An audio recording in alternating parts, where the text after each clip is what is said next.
Okay, so we're gonna put all this together as swiftly and easily as possible. So we're gonna go back to squats. So remember, your position on the glide board, do you want them to be further up to control the range of motion? Do you want them to be further down?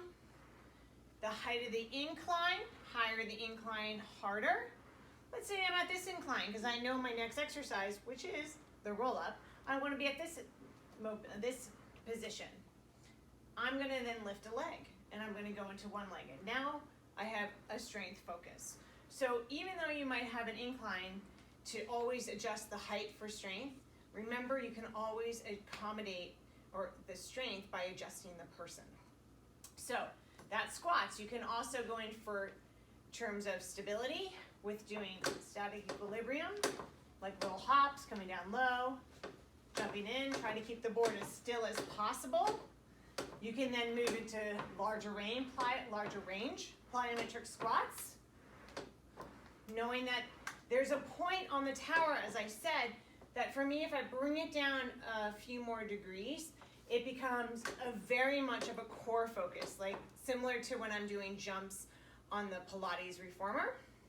So I mimic those Pilates exercises on the total gym by having the incline a little bit lower. So rolling up, I walk my feet down and I roll up to sitting, making sure I pull the board down. How do I accommodate the roll up? Well, higher incline is easier. So if I was struggling, I may increase my incline. With that said, higher incline also accommodates hamstring tightness. So maybe I have the strength, but I'm really tight in my hamstrings and I'm really trying to get that person to roll through their spine and to think of elongating their spine as they come to sitting. So you want to have it higher to accommodate those hamstrings length. Note I can do this exact exercise facing the tower and then it becomes harder to roll up. With respect to bringing awareness to this exercise and using the total gym, I love the fact that we can have the board in what we call an open position and roll back, really cueing, tucking the pelvis under, and have that movement of the board guide them. Like, I don't want you to move the board, I don't want you to move the board, I don't want you to move the board. Okay, now you can roll the board and push the board back, really helping them get into that neutral spine if they're very much posteriorly tilted. Vice versa, if I want them to learn to roll, pull the board underneath you as you start to roll back. You can reach the arms up and then roll all the way up. A nice tweak too when you're doing the roll up is we can also facilitate range of motion. We can accommodate the hamstrings, but one of the other elements I often do is I pull the board down and then I roll back, and as I'm trying to facilitate the thoracic extension, I allow the person to roll between the rails and get that extension.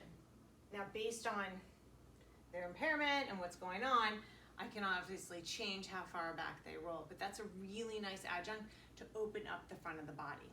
So again, you can do board, you can do incline height. We're going to talk about the pulleys.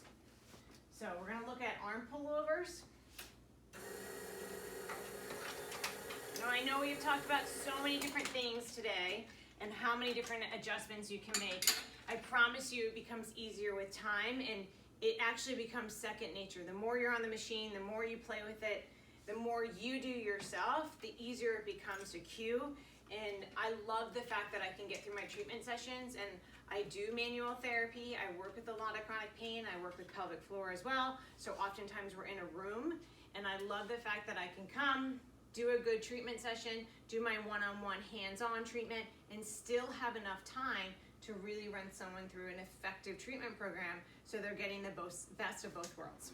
So last exercise is the pullover. We're going to put it together with. We're going to roll back. Again, we're going to look at the fact of I attach my pulley so I automatically decrease the resistance about by half. I'm going to start by pulling over. Now, if this was too hard, you can always change the movement pattern by doing a short lever. So again, both arm pulleys is hard. I'm going to hold one stationary and move the other. It's a little bit easier. If I was to let go of this pulley completely, it would be the easiest with respect to strength. But I'm not going to, so I can move through the next point. Stabilization. If I hold one arm steady, I'm going to move my left arm now. If I have the arm by my side, I'm still thinking about this stationary arm. I'm still looking as to what's happening in their trunk.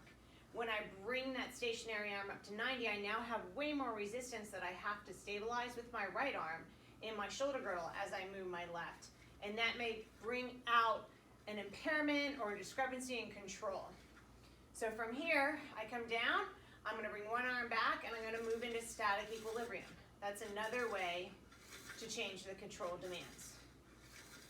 So remember, cable length, in terms of where your pulley position is located, will influence where in the range of motion the force is delivered.